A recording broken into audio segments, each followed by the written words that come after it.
Thank you, everybody, for being on my show. Come and seeing me here for William Wallace for America. As you know, I'm bringing on my Louisiana election forums, going around the state, interviewing people running for office in the state. With me right now in this interview is Stephen Waguespack. Stephen, thank you so much for being on today. I really appreciate it. Oh, it's my pleasure, William. I appreciate what you do and the show you do, and for having me on. It's always a pleasure. Well, as everybody knows, you are running for governor.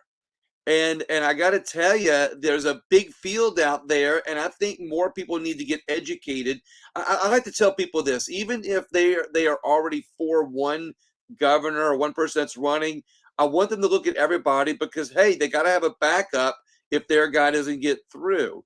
Not that I'm saying you're the backup, but I'm just saying that I think the more we know about our candidates, the more we know what to expect of our candidates, right? Yeah, absolutely, absolutely. And look, I'm a big believer. And look, I know you have a conservative audience. Obviously, I'm a conservative, and so to me, the whole principle of conservatism is we do our homework.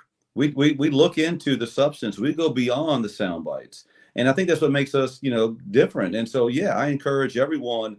Kick the tires on me, kick the tires on all my opponents. Look at what we stand for, what we've done, and what our vision is, and where we're trying to take Louisiana. And look, I'll take the Pepsi challenge all day long on those issues. And I want an informed electorate because I think the more people are informed when they go in the ballot box, the more they can make the right decision for them, their family, their local community. And I'm all about raising Louisiana's expectations and bringing us to a different level. I think I'm the right candidate and the right message and the right campaign to get that done. But if nothing else, I want an electorate that is ready to raise their expectations, demand more than ever before, hold all of their elected leaders to a higher standard than ever before. This is our moment in time to get that done. What is it? Raising the water level, raises all ships. I don't know if that's the right way to Amen. say it, and it sounds kind of like what you just now said, subliminally in what you just now said. Yeah, I don't look. It shouldn't be subliminal. I mean, look, if we're honest, what's going on around us right now? The rest of the South is killing it right now. There's a Southern economic boom going on, and the reason why is coming out of the crazy shutdowns that happened during the COVID shutdowns. A lot of people, businesses, companies, individuals, they decided they don't want to hang out in states anymore that are hard to live in, that are high tax, high crime, bad road, bad school. They are moving to other states, and that's why California, New York, Illinois, those are states we laugh at. And we say, ha ha, you're losing all your people and your companies. And those people are moving south. But the truth is, we have to look ourselves in the mirror and see what Louisiana is doing. In the post-COVID era, we are not gaining market share. We're not gaining people. We're not gaining jobs. In fact, we're finding a way to go backwards when the rest of the South is going forwards. I think this is our wake-up moment. And this election cycle gives us a tremendous opportunity to put leaders in place who aren't just good at the right talking points, but they're good at turning conservative ideas into action, into solutions for people to make our economy boom, to make our people stay, to make our communities become safer and cleaner. And that's what I want to stand for, and that's what I want to deliver to the people of the state. And you just gave me a unique thought, which I want to thank you for. I try to do that every chance But I get. here you go. Listen, everybody's always talking about how great the other southern states are and the southern boom, and Louisiana's falling behind. Maybe I think it does puts us in a very unique position because now if we're the new kids on the block, that new shiny object that There you go. say the Louisiana, we get a good conservative agenda going through, and now we're the shining star of the South. We're the last kids on the block. I like it. Now all the other southern states come to us. All those people leave and come to us, and we're the last ones that get the boom, right? Well, it gives us that new car smell, right? Everyone likes that new car smell. I like that.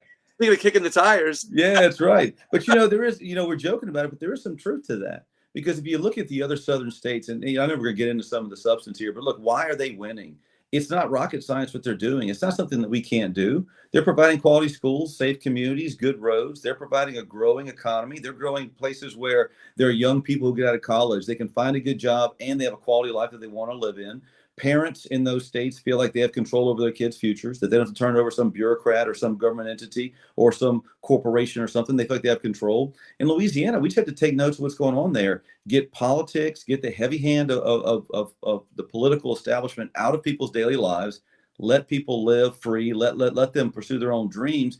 If we do that, man, we are a magnet for others because what we have what the other southern states don't have are two things. One, that bucket of resources. We've got the river, we've got oil and gas, we've got great natural resources, but also we've got that joie de vivre. We've got that culture. We've got something that is attractive to people. What's been holding us back over the years is not that soft skill stuff. It is the blocking and tackling, low taxes, less political interference, a limited government, safe schools, all those things. If we get that done, man, we're a force to be reckoned with. Yeah, I'm gonna ask you a question on freedom and liberty and constitutional, referring to some of the things that you're just now talking about here in a minute. Yeah, But go for before we get to that, I get accused of sometimes being too soft with candidates. So I got a couple of little tough questions it. for All you. right, that's You good. know, so why? What's your why? I mean, because you jump in the race. There's already a bunch of other people in the Yeah. race. You already, and at the time you jump in, you know that there's gonna be other people jump in the race. Why you? Why Why what did I why makes you different? Well, why did I get in the race, first of all? The reason I got in the race is, as you know, look, I've spent my entire career trying to find different ways to help Louisiana reach its potential. It's always been a cause to love of mine. It's a passion of mine. And it goes back to my early days of when I was formed as a kid. But where I see Louisiana right now is I think we're on our knees. I think we're at a true, code red moment. I don't think people realize it. A lot of times when there's a storm in the Gulf and it's got a catchy name, we recognize that we better bear down the hatches. Right now, I think we're in the middle of a storm, and many people don't even see it. Well, I see it. And I think if we don't have the right leadership at this moment in time, we may be at the point of no return if we go another decade avoiding real problems. So that spoke to me. That's why I got in. And I think I bring a unique mix of someone who understands the policies, understands how the inside works, but I've been on the outside long enough to know that I'm a change agent. I'm the only person in this race that has not run for an elective office before. When we go on this debate stage Friday night with the seven main contenders, everyone else on that stage is either an elected official right now or they've run for elected office before. I'll be the only one that hasn't. And I think that outside perspective with an insider's insight gives me that great mix of potential there. And that's what we've long needed. And look, this is the only office I'll ever run for. I'm not running to start some political machine or start some political pathway. I'm running because this is public service to me. I want to go in, make the tough changes we've long needed, not care about political consequences. Quite frankly, I'm not trying to tee up anything else. I want to go in and do there what's long needed. And I think the other candidates can't really say that. They either view this as a political cherry on top of a great long career, or they want to use this for a launching pad for something else. Not me. I want to go in and fix this state once and for all so we no longer are the butt of the jokes in the South. So is that the one thing you think that sets you apart from the other candidates, or do you think there's anything else that sets you apart from the other candidates? Oh, I don't know. I mean, all the other candidates can speak for themselves. I'm just telling you who I am. I'm someone that's going to speak truth to people. I'm not gonna sugarcoat the challenges. Louisiana has serious challenges, and anyone telling you they can come in and just flip a light switch and everything will be hunky dory, they're lying to you. The truth is, we got to start digging out because we are in a big, big hole right now with a lot of different fronts. And I have the type of personality where I'm a conservative guy, but I also know it only works if you can bring solutions to people. And I know how to bring people together and do that and get folks who don't wake up in the morning conservative, but I know how to bring them over to the conservative mindset and get them to understand conservative principles. Some of my opponents don't do that. They live in an echo chamber and they know how to speak to people who think exactly like them, but they don't know how to cross over and bring people to the fold. I know how to enlarge the tent. I know how to bring people to our side. I think that's what you want. You want the beginning of a movement, not just an echo chamber that we get used to patting ourselves on the back. That doesn't solve problems for people. I'm with you on that respect. That I want to see more leaders, more elected officials talk about how they can reach across the aisle. And when I say that, it gets a bad rap when people, oh, you reach across the aisle. Well, no, I think there's a way to do it without giving up your values, your principles, your ideologies. I think there's a way to do it, like with a Democrat that you might not have anything in common with. You can still find something you do have in common, even if it's reach across the aisle in such a way that you hold on to your values, they hold on to theirs. There's going to be a little bit of overlap. Do you have any techniques like you just now referred to that you will do to reach across the aisle with those Democrats? Because even though we might have a majority Republican legislature, I even tell my Republican friends, we can wave the flag if we all get a super majority, but we can't forget about our Democrat friends, because if we, quote, shove it down their throat this time, and I don't mean that in a bad way, where our values aren't as good, but we're going to force it on them. But if we do that, it could create a bad environment for Louisiana to succeed. We got to do it in a way that makes Louisiana, a better state. How will you do that? Yeah, and this is the benefit of running for a statewide office. Look, it's exhausting. This is a 24 hours a day, 7 days a week thing I'm doing right now. But let me tell you one of the things I didn't expect to really benefit from that I really have is when you actually put Twitter down and get off social media and actually go talk to people, you know what you learn? Democrats and Republicans have a lot of common Right. ground, and it's on a lot of things that conservatives are most passionate about. Let's talk about schools. Have you ever talked to a Democrat, working class, lower class, upper class, whatever family, and asked them what their big concern is? They want control over their children's lives also. They're concerned about their schools not meeting the needs and preparing their kids for the workforce of tomorrow. They are worried about that they're trying to make every kid a robot and not reach every kid where they are and give them the pathway that works for them. They have the same concerns. They want parental choice. So Right. a lot of the things we talk about, Democrats agree, but I think some Republicans take pride in showing how they can oppose people as compared to taking pride in how they can bring more people to the tent. Look, if you're looking for a candidate that just knows how to alienate people, I'm not your guy. I apologize, but I would encourage you to put social media down and come into the real world. And what you find is for a conservative movement to grow and sustain, it has to bring other people to the fold. And right now, when you look at how crazy society has gotten, Right. people are looking for normalcy. And a lot of that lives in the conservative movement. So bring the era of parental choice, family control, going back down to the family oriented style of government, getting government out of people's lives and trusting people to live their lives in an autonomous way. That's what the conservative movement's Right. about. And that's what a lot of people on both sides of the aisle are going to. Now, but if you stay on social media and you convince yourself that every Democrat is AOC, then you'll never have your ears open up long enough to hear that. I'm the guy that says, look, we can, with the majority of Republicans, we can accomplish some really great things, and we can accomplish some great agendas, and we can really win on a lot of issues. But if in the meantime we can show Democrats that our ideas, our solutions actually work and have good impacts on them, also, we get a lot more of them to our side of the fence, and then imagine how much better things can be and how much more we can get accomplished when we have more warriors on our side. And that's kind of the way I look at it. We're not going to get all of them because some of them are just adhere to ideologies, but when you find those few things that we can agree on. So some people look at you, well, before I get shutdowns, I want to talk about. Right now we're facing a time where COVID's on the rise and more people are worried that the government's going to try to do a shutdown. I want to ask you how you would have handled COVID, if you would have been governor during the COVID, the original COVID.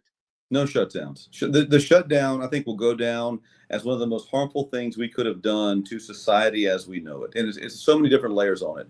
If you talk to a small business right now, it really made it very difficult for them to sustain. And that's why so many small businesses on Main Street are going under. If you look at our education system, how our kids are falling behind, shutting down for so long. And then when kids came back, having to try to learn with a mask on and listen to a teacher with a mask on, those were lost days, lost months, lost years for some of those kids.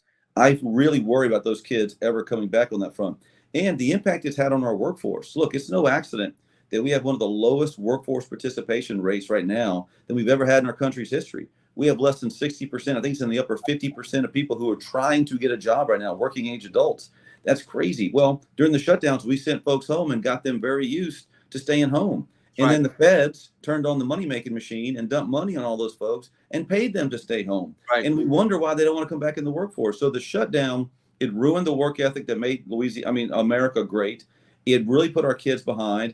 It was a killer for small business. And I don't know what it solved the most part. Now, I would say in the first couple weeks, whenever they were stories coming out of rewashing ventilators and things like that, hey, I get it. We didn't know what we were dealing with. Yeah. But that ended pretty quickly. The shutdown stayed way too long for that. So I would tell you my policy going forward is, look, we'll always do what we got to do to protect society from everything, but there will be no shutdowns in the future. Period. Hard stop. End of the sentence. Love it. Love it. I love the fact that you talked about work ethic. And I love the fact that it sounds to me like you're a free market candidate, or free market person, first off, but a free market candidate. Um, Always have been, always will be. I love it. Some people look at your resume though as a liability. And I'm not going to go into any details on that. We've seen all the news media, for that. How do you untie yourself from that while at the same time using that same rope to lasso in good things for Louisiana? Yeah, look, I'm proud of my resume, William, and I think anyone who takes the time to learn about it, they'll be proud of it too. And let me tell you what it is. When I was a kid growing up in Louisiana, we had to move to Missouri. My dad lost his job because of a bad, failing economy governed by politics and boom or bust economic policies. So as a kid, I've loved this state, but it's really been a burr in my saddle that we've chased away good families. So that has really driven me for my entire time. Right. I spent 10 years in D.C. after LSU. And I learned a lot about public policy. I worked for a Republican congressman up then. I went to law school at night, worked my way through school, had my family up there. That was during 9/11. That was a time where we were extremely patriotic. And that's where the country really came together. So I've learned public policy development during that patriotic time. I came back to Louisiana after the storms of Katrina and Rita. I came back and served in the first term of Governor Jindal. Now, people want to attack me for that. Let me tell you about that time. In that first term, those were the days after Katrina and Rita. That's when the 2008 Great Recession hit the entire country. It was the biggest recession since the Great Depression itself. Every state got whacked. That's when the housing crisis happened. That's when oil went from 100 plus to like 20 plus and almost overnight. It was extremely challenging time. But during that term, we passed monumental ethics reform. We revamped our workforce development. We passed some of the most cutting edge education reforms in the country that empowered parents before other states were doing it, before it was cool to do so. We cut taxes. We controlled the growth of government. We were actually gaining population and gaining market share during that time. And at the end of that first term, the Governor Jindal was reelected with 64% of the vote in the primary, and he won every single parish in this state in the primary. So those that like to tell the story that the first term was terrible, they're not using facts. Now, the second part of that story is about 7, 8 months into the second term, I stepped down. I moved on to run the State Chamber of Commerce at that point in time. So when people like to go and talk about how rough the second term was, I wasn't there. My opponents know that. They like to lie about my resume because it's much easier than getting into a battle of facts and ideas. But that's the truth of what happened is. So I'll take that challenge every day of the week on my first term. The other piece I would tell you is a lot of those conservative policies that passed in the first term, my job was to design them and to pass them. And to pass a conservative bill, you got to bring people together, listen to them, and show them why those conservative values work for them. So I know how to craft policies, and I know how to bring people to the conservative movement and turn that into law because I've done it before. And you've seen what works and you've seen what doesn't work. Yeah, absolutely. And look, that was in a much less conservative capital back then. Nowadays, in the next one, you're going to have a supermajority of Republicans on the House side and the Senate side. And yes, I think you have a Republican governor. It's never been more important to put the right quarterback in the huddle next year. This is our moment to not just give a good press conference or send a really cool tweet that makes us laugh, but to actually deliver solutions that work. Because once we start delivering solutions that come from a conservative mindset that works for every Louisianan, man, you're going to see our tent broaden. You're going to see people ask for more. You really want to change the Louisiana legacy once and for all? You put the right quarterback in the huddle next year at a time when we can pass big laws. I think I'm that guy because I have the right policies in place. I have the right conservative values, but I also know how to bring people together and solve problems as compared to just live in the soundbite world. Because like you said earlier, you're an insider with an outsider perspective.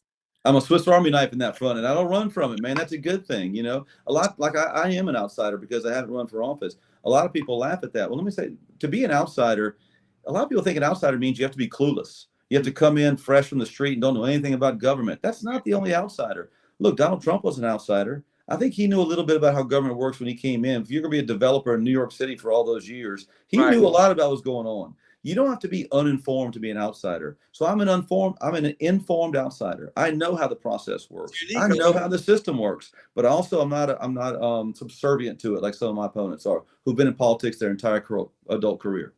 You know, I'm doing this Louisiana election forum for Louisiana, but I regularly do what I call my Finding Freedom forum, where I ask people, where are we losing freedom in America? Might I ask you that question, where we're losing freedom in America, but how will you put freedom first in Louisiana? That's a great question. And I've never had it asked me like that. So, God, I wish I had a better prepared response. But, Well, you know, I can always bring you on my freedom forum later, but you could always ask how will you put freedom first in America? it's a great question. And I think, you know, the biggest thing is freedom is lost, not usually in big chunks. It kind of gets chipped away when you're not really paying attention to it. And I think that's the biggest thing we have. Now, the COVID shutdowns fast forwarded a lot of that. People saw the impact quickly, and it was an awakening moment for a lot of people. And that's why I think the conservative movement has the ability to broaden their tent, because a lot of folks said, wait a minute, time out. big government is a lot scarier than we even realize. So we have the chance to gain that market share. So I think freedom was lost a lot during that time, especially with irrational policies. When you had to walk into a restaurant, have a mask on, but once you sat down, it was okay to do that. All of Right. a sudden, it was okay. When Right. people saw policies like that, they're like, all right, wait a minute. You're Yeah. not following science. This is an Right. agenda here. The other thing I would say is, Louisiana has a history of having a very heavy-handed government. That they expect the state capital to be involved in everything and solve everything. That is a bankrupt model. And so I'm a big believer in empowering parents and families to control their own lives and control their own destinies. Now, that means we may not be able to be the nanny state for everyone. You may have to stand on your own two legs for certain things, but I think that's where people want to be. They're ready to take on that challenge. And if you pull on the thread of what America started as, it wasn't a land of guaranteed success. It was a land of opportunity. That's And right. that meant you had to come here. And as long as you had the work ethic, if you were a good person, if you knew how to follow your dreams and knew how to be innovative, you could be anything you wanted. Now it's turned into a land of guaranteed success and guaranteed outcomes. That's not what we are as people. And I think that's holding us back, because when you start thinking the role of government is to guarantee outcomes, that's when you start getting into some pretty scary proposals like you see coming out of Washington. And quite frankly, we've seen coming out of Baton Rouge over the last decade or so. So how do you put freedom first in Louisiana? Limit the scope of government where you can. Reduce as many of these boards and commissions as you can. Reduce these regulatory licenses we have. If you want to become a hair braider tomorrow, I think you should go out and do it. You shouldn't have to go out and pay some state agency a fee and go through 30 hours of combined training. Go ahead and open your shop. Think of the small businesses today. The truth is, you can start a small business from your kitchen table. You probably started this podcast from your kitchen table, if I had to guess. Right. Why Exactly. do you have to go pay a fee and get regulated? Well, maybe as a podcast you don't, but if you want to be a hair braider or a florist or some other Right. entrepreneur, you do. I want to get rid of all of those things and just let the free market work on that front. The other obvious piece is in education. I want to empower parents. I believe in education savings accounts. I want to make sure that every parent not just has a say so on some curriculum in their classroom, but more importantly, a say so on where their kid goes to school. I want to give those savings accounts to parents, not just Republican parents, not just Democrat parents, but any parent who cares about their child, and let them use those state dollars more flexibly to go find the best solution for their child. I think that will create a free market in the education system that will benefit everyone in a big, big way. So those are some of the things off the top of my head that come in there. But You're making me want to scream freedom. what's that? You're making me want to scream freedom. I mean, scream it. It's your show. Exactly right. Well, my show is William Wallace for America. I'm going to make one statement. I have one last question because I know you gotta go. But I thought about starting a business as a hair braider, but the board wouldn't let me do it. So I think you would be a fantastic hair braider. That's just I would my, do my, a, my I would do commentary from the peanut gallery. I would do a great job. So I think there's a fine line between the candidates who are more narrative driven and the candidates who are more educated about their ideas. That they're more that they have more passion from their heart and experience in their mind for pushing agendas and ideas. So we have narrative candidates, and we got candidates that are just some of them are just boring people because they talk about ideas. They talk about solutions instead of narratives. It's a fine line because a lot of people like that shiny, Sure. narrative driven object of a candidate. How do you walk the line between, appealing to those people that want the narratives and being that common sense guy that sometimes gets confused with being like a rhino or somebody who doesn't know what they want, or what they want to do? I don't know. To be honest with you, the best thing I know how to do is to kick the consultants out the room and don't overthink it and just be real to people. And you'll be surprised. Most people in the long run end up liking that. And the truth is, I am who I am. I hope people like it. I hope 50% plus one like it so much on election day they vote for me. I really do. But I tell you what, the day after election day, I think we're going to be successful. But I know for a fact I'm going to wake up and I'm going to look in the mirror and know that I was true and genuine to who I am. I am a conservative. I believe in conservative principles. I'm a lifelong Republican. That is core to me. But I believe that the true success is one that can bring people to the conservative movement, make them understand where we're trying to go, and show how conservative values work for everyone. The truth is, that's what we undersell sometimes. Too many conservatives feel like the only way to show their street cred is to show how they can narrow the scope, Exactly. narrow the box, alienate people, and that's success somehow. I think that is a load of bull. the goal of conservatism is to bring more people to this mindset, make them understand that the American dream is about individual liberty and freedom, not guaranteed outcomes provided by government. And the more we talk about that, the more we're going to realize there's a lot of people that want to come to the fold. A lot of our conservative brethren just don't want to answer the door. They'd Right. rather people on the outside yelling than come in and kind of join and drink the Kool-Aid. So I'm a Kool-Aid deliverer, man. And I think that's what we all should be. And the last thing is, look, I'm a policy nerd. Okay. So I like talking about policies. And so if you want to go there, I got another hour on policies. We can do that. But narrative does matter. You have to relate to people. And I think right now, people in Louisiana, they're tired of seeing their kids leave for Texas. They're tired of getting insurance bills in their mailbox that's forcing them to move out of this state or move out of certain parts of this state. They're looking for solutions. The days of getting all jazzed up on sound bites are over. It is getting hard to live in this state. We have to make it easier for them. And I think conservative values can provide the way to do that. But it takes a leader focused on driving solutions as compared to just winning Twitter wars every day. Now you tempted me. I thought maybe you might have to go, but you said you have another hour. Not that I want to keep you for another hour, but if you have another minute, Let's can go. you? Let's go another minute. Look. My staff's always telling me I run late on everything, so let's go ahead and run late on this So, too. so you said you're a policy nerd and you love talking policy. You got another hour. We don't have another hour, but do you have three policy ideas, that you might want to give us that would, as governor, that you would push for those policies? I know you as governor can't pass it but you have to work with Sure. the legislature. But what are three policies that you think would be great for Louisiana? I think the insurance crisis is one of our biggest near-term challenges here. It's becoming unaffordable to own a house, to own a business, or to own a vehicle in Louisiana. And that's unsustainable. If people can't have a place to live and something to drive, they got to go to another state. So we have to tackle that head on with a special session as soon as I get in there. One, we have to fortify our communities. That means we have to have stronger ways to manage water to show we can take a punch from the Gulf. And that's going to be investing in water management, investing in fortified roofs. That is an investment plan that we have to do there and incentivize homeowners to do that. We also have to, as we recruit insurers, force them to be better faith actors. And that means they have to process claims quicker. They have to stop this adjuster shuffle every time we have a storm. I want to actually start adjuster training academies in each of our universities so we can train our neighbors and friends to be adjusters. So next time there's a storm, we're not waiting for some stranger from Wisconsin to come down and process your claim. I've got someone who's been trained maybe at Nichols or McNeese or UNO to come in and process that claim. The last piece on insurance reform is legal reform. We've got to stop the excessive lawsuits in this state. A lot of my other candidates in this race don't want to talk about this because they're worried about PAC money coming and attacking them. Right now, there's 3 different PACs attacking me, and they're funded by the billboard lawyers coming after me. And that's because I'm talking about legal reform.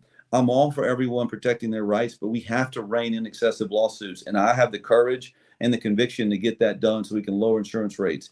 Anyone that tells you they can lower insurance rates without having some version of legal reform in there, they're not being truthful to you. I'm going to tell you the truth. So that's one on insurance.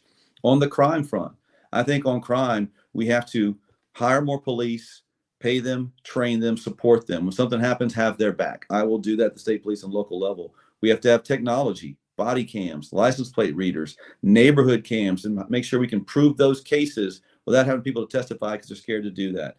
The third thing on crime is we have a juvenile crisis in this state. We have 14 to 20-year-old kids who are being recruited by gangs to commit violent crimes in this state. We have to have facilities we can bring them in, take them off the streets, detain them, and retrain them at the same time, but get them off the streets first. Right now, there's a catch and release program that's happening there. The last thing is in our K-12 schools. Yes, early education. Yes, teaching soft skills. Yes, making sure they can read at 3rd grade, all that stuff. But I also want to revamp the high school experience. The truth is, not every kid has to go to a 4-year school. You can have a great career here going to a 2-year college or getting technical training, going right into the workforce. That's all good. We have to stop treating high school as the last time kids can hang out before the real world. We have to turn it into a launching point. And I want to incentivize and accountability reward schools and high schools for bringing in local businesses, providing training, technical training, apprenticeships, mentorships. Give those kids a launching pad into a productive society. You want to stop crime, and if you want to stop the drift to Texas, you got to catch them in high school the last time we have them in a captive spot and give them a skill and give them a pathway so they can go and be a productive member of society. I want to and change the accountability system on day one to incentivize schools to do that. So those are some things off the top of my head that I want to get done. That takes leadership. That takes having conservative values, but also bringing people together to know how to do that. And I'm ready. I'm ready to govern day one. Stephen, those are great ideas. I love it. I loved our conversation. I can't thank you enough, for coming on the show with me and for sharing with other people. How can people find out more about you if they so choose to? Well, my last name is Waguespack, which in some parishes everyone knows how to say it. In other parishes they don't. So my website is wagsforla.com. You can Okay. go to wagsforla.com. Everyone calls me Wags. You can as well. But go to that website, learn more about me, learn how to get involved, join hashtag Team Wags. You can also follow us on all social media channels. And look, October 14th is a big day for Louisiana. We're going to begin the process of electing a Republican governor. I think it's going to happen. I think it's going to be me. But regardless of who the people of this state elect, I implore you, don't settle for sound bites. Demand more than you've ever demanded before, and demand you get more in response. If we waste what's going to happen next year, the Southern economic boom around us, the supermajorities in the House and in the Senate, a Republican governor sitting on top of that, if we waste this next term with just window dressing instead of true reform, shame on us, shame on this movement. And so please give me a look. I want to be that leader for everyone and use conservative values to bring real solutions to people of the state, and go to Wags for LA to learn how I'm planning to do that. When I post this interview, I'll put wagsforla.com so that way people can know about it. Thank you, man. Stephen, thank you so much. I really appreciate it. Thank you. Have a good one. Have a good one. All right. Appreciate you. Have a great day. You too. Bye-bye.